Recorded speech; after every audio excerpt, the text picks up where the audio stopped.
If this is what's down near the core, should we even be down there?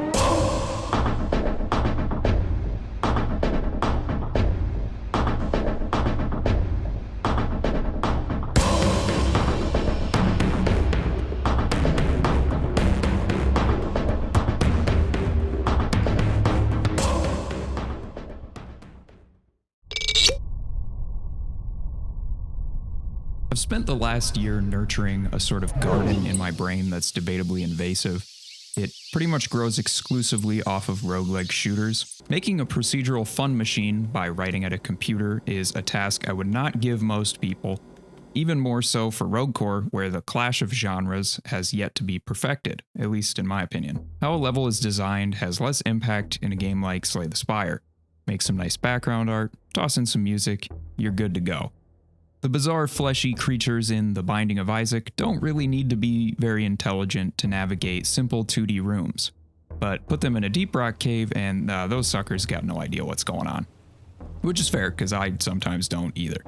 Rogue Core's design is more complex because of its FPS blood, but the basic roguelike pillars aren't going anywhere either. Satisfying progression, diverse runs, and that addicting pull to each decision you make, feeling like your build is snapping together like a Lego set, all while the difficulty meets your pace just right. If any of this falters, you're gonna feel it, especially in this genre. Nothing feels quite as bad as shooting an enemy and watching its health bar merely flinch at your effort. Co-op is a huge part of the picture too. It's often a big draw for players, because playing with your friends is fun, but do any roguelike shooters do it well? I would say so. I think they're fun, but I wouldn't call them particularly unique from the solo experience of the game. It usually plays pretty similar other than having to scale things up because there's more people. Maybe you can synergize classes a bit, which is interesting, or toss an item over to someone who can use it better if that's available. This is what I hope Rogue Core can spice up the most. The primary mechanic as of right now that's pretty interesting is team upgrades, which have been around since the game was first revealed. As soon as your squad collects enough Exponite, which is the resource that you mine in this game, a team upgrade is available. Everyone needs to come together and strategize on who gets what. The player who's up first rotates each time, so everyone gets first choice at some point.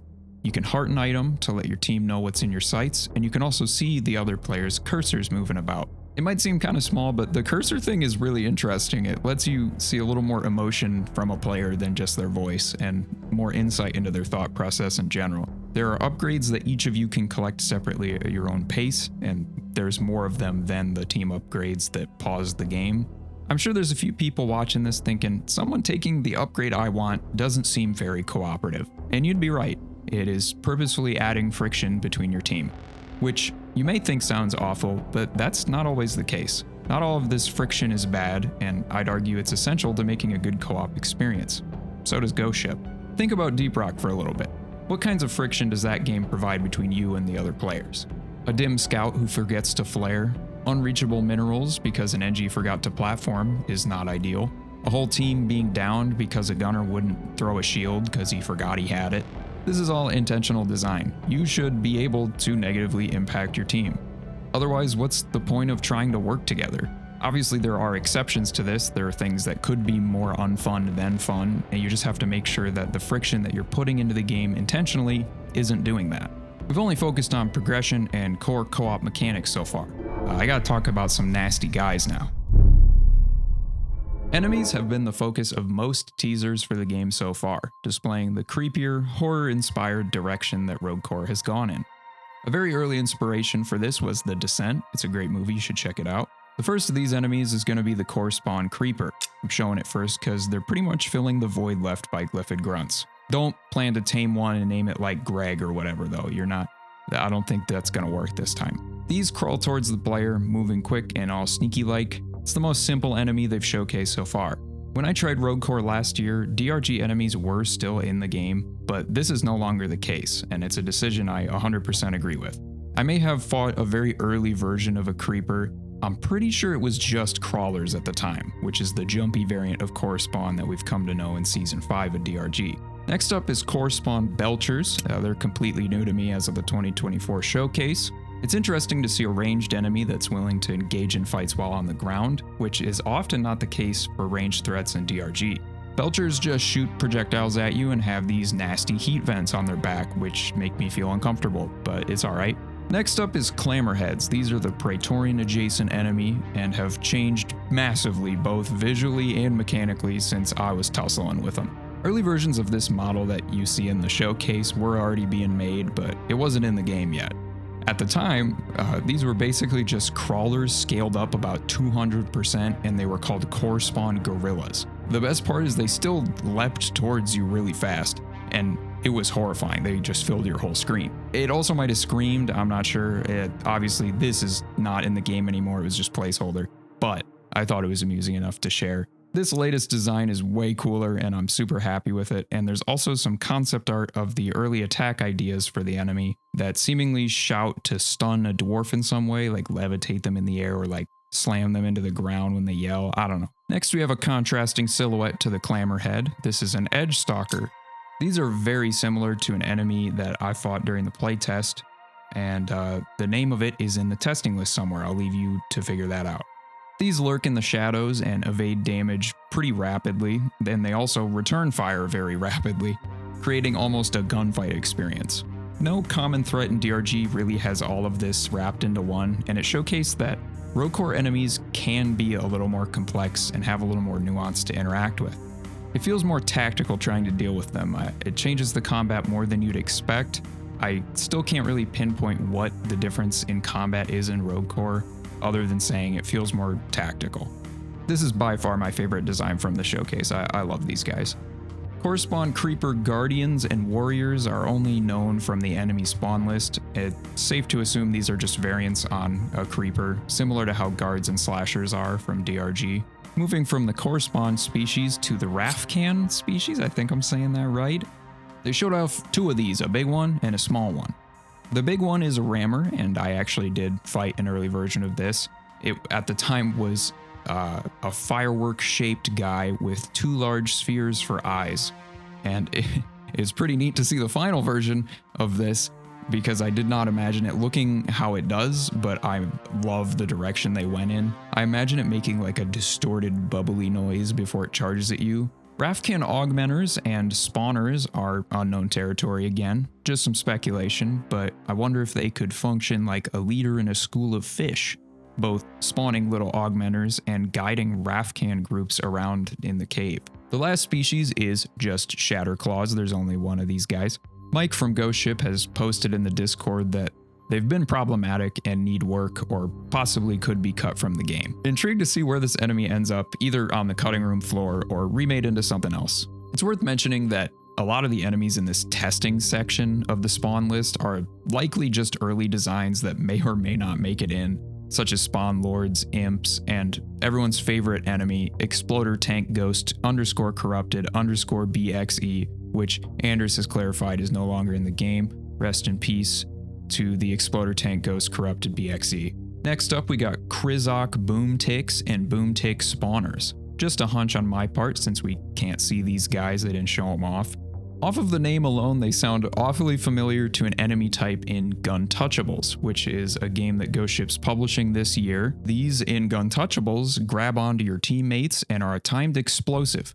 Imagine if a head crab was a sticky bomb. To disarm them, you have to shoot them off of your teammate. It's very fun and chaotic, and in Rogue Core could require a little more accuracy so that you hit the boom tick and not your friend, which is funny. There could be so many amusing voice lines from this that will come as well. I could imagine, like, if you miss the boom tick when it's on an enemy, there would be a specific voice line that's like, "You missed me, idiot," or something like that. I don't know. It would be funny though. Fulgor Vomiters. I have absolutely no idea what these are. I don't know anything other than they vomit. It's a stationary enemy, which is good. I don't want to get chased by a Fulgor Vomiter, and that's everything. And we also have one more stationary enemy that's called a Wallmouth currently, and I think I'm good on the whole thing. That's not ideal. Maybe they pair nicely with the Walleyes in some biomes in DRG. Yeah, I don't want to know, honestly. We'll find out. And we're done with enemies. That's all of them. Or, well, there are some other ones that I didn't mention here, but I didn't really have anything to say. Next, the classes. I tried early versions of Falconeer and Gorgon. There were two other classes that I tried. they might be Guardian and Spotter, but at the time their names were different. Their class identity does fit those new names, so I believe I've tried them, but I'm not sure. Slicer wasn't in yet at the time, but good news, they showed him off. The ability here is a big old energy sword that's kind of mounted on the character's arm. I immediately go to brainstorming like upgrade types for this sword thing. Giving it elemental damage or increasing its range that it can slice would be cool. You could make one that makes enemies sliced drop red sugar when they're killed by it. Or if you kill a certain amount of enemies, it could reduce the cooldown of your ability, allowing for you to chain slices through hordes better. Just getting enough upgrades to make slicing through enemies your primary damage output as the class would be super cool. Falconeer was the second and last class shown off, and it has an electric damage robot bird drone that can be guided to attack specific enemies. This is good for pinning down priority targets or slowing down hordes coming towards your team. The theme of the Falconeer was not fully developed when I played, it was just kind of a shock drone engineer style thing. But I love this direction that the Reclaimer is basically a robot bird whisperer that guides it like a pet. It's always so cool when class roles are more non-traditional like this. Look at Chef from Risk of Rain, for example. This has the best flair that they showed off in my opinion, and I'm excited to just play this off the identity alone. The other three are Guardian, Spotter, and Gorgon. Guardian is likely some sort of support role. There was a class that had a support ability when I tried it, but I'm unsure if it's the same one, and it's probably evolved quite a bit since then, so there's no point in me really talking about it. Spotter is likely a renamed class that I tried as well. It used to be called Hunter, I think? His ability is very similar to something actually already in DRG, and that's all I'm gonna say. Lastly, there's the Gorgon, as the name could imply. There's possibly a stunning effect there. Another unknown class ability is this one where this guy shoots a bunch of orbs out of his hand. I have no idea what class this is for. It doesn't really make sense for Spotter or Gorgon in my opinion, so it could be a different one. I don't know, but yeah, here it is slowed down. You can see it like spawns a bunch of weird orbs and it hurts things. This looks super sick though. I would definitely want to try this class. Do note that some of these are DRG weapons. I have no idea if all of the weapons from DRG will be in Rogue Core. I don't see why not, but it really depends on what the team feels is best for the game moving forward. But I do know for certain there will be lots of new weapons, some of which we can go through right now. In the first screenshots they revealed, there was this blue pistol thing. I have never tried this. I think it turned into the blaster, which is this green weapon. Next is the charge blaster, which is a charging pistol. And this was my favorite of the new weapons I tried. It felt great.